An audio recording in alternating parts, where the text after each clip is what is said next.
अस्सलाम वालेकुम दोस्तों, कीअं आहियो तव्हां? उमेद आहे सभु ख़ैरियत सां हूंदा। अॼु असां हिकु दफ़ो ॿीहर हाज़िर थिया आहियूं तव्हांजे ख़िदमत में हिकु नए वीडियो सां गॾु। अॼु असां हिन वीडियो में ॻाल्हि कंदासूं सिंधी ड्रामा सोप सीरियल दर्दनि जो देस। उन जे बारे में असां तव्हांखे ॿुधाईंदासूं त हीउ ड्रामा कॾहिं ईंदो ऐं हिन ड्रामे में कहिड़ा अदाकार कमु करे रहिया आहिनि ऐं हिन ड्रामे जो जेको आहे सो डायरेक्टर केरु आहे, इहो सभु कुझु असां तव्हांखे हिन वीडियो में ॿुधाईंदासूं। उन खां वधीक इहो बि ॿुधाए सघूं त हीउ जेको ड्रामो आहे दर्दनि जो देस, इहो ईंदो त उन खां पोइ कहिड़े चैनल ते हलंदो ऐं इन ड्रामे इहो ड्रामो जेको आहे सो रिलीज़ थियो ऐं न ई थियो अञा ताईं, इहो सभु कुझु असां तव्हांखे हिन वीडियो में ॿुधाईंदासूं। त हिन वीडियो खे स्किप न कंदा ऐं वीडियो पूरो ॾिसंदा ताकी तव्हांखे सभु कुझु सम्झ में अची वञे।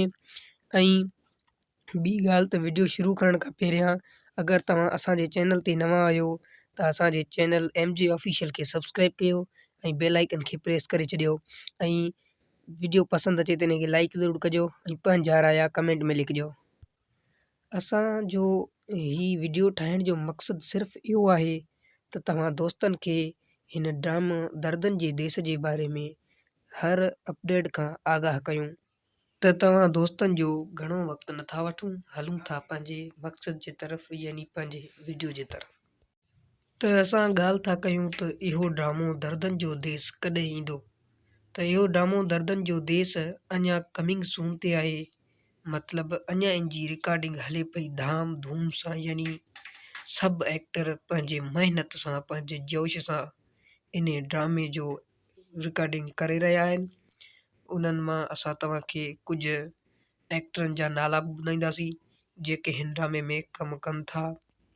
ऐं ॻाल्हि था कयूं त हिन ड्रामे जो डायरेक्टर केरु आहे, त हिन ड्रामे जो डायरेक्टर आहे नूर कुंभर साहिबु। इहो हिकु वॾो सुठो डायरेक्टर आहे ऐं हिन डायरेक्टर इन खां अलावा ॿियनि सभिनी अदाकार जेके हिन में कमु करे रहिया आहिनि, उन्हनि सभिनीनि जो इहो चवणु आहे त असां हाणे जल्द खां जल्द इन ड्रामे खे लॉन्च कंदासूं, यानी रिलीज़ कंदासूं। हिन ड्रामे खे ॾिसण लाइ सिंध जा केतिरा ई माण्हू, नौजवान, बचड़ा सभु इंतज़ार में आहिनि। हिन ड्रामे जो 8 महीना पहिरें हिकु प्रोमो यानी वायरल थियो हो, उहो रिलीज़ थियो हो। उन खां पोइ इहो ड्रामो दर्दनि जो देस ब्रेकेट में अची वियो हो। ख़बर नाहे छो, पर हाणे वरी इन ड्रामे जो रिकॉर्डिंग शुरू कयो वियो आहे ऐं ज़ोर शोर सां इहो रिकॉर्डिंग हली रहियो आहे।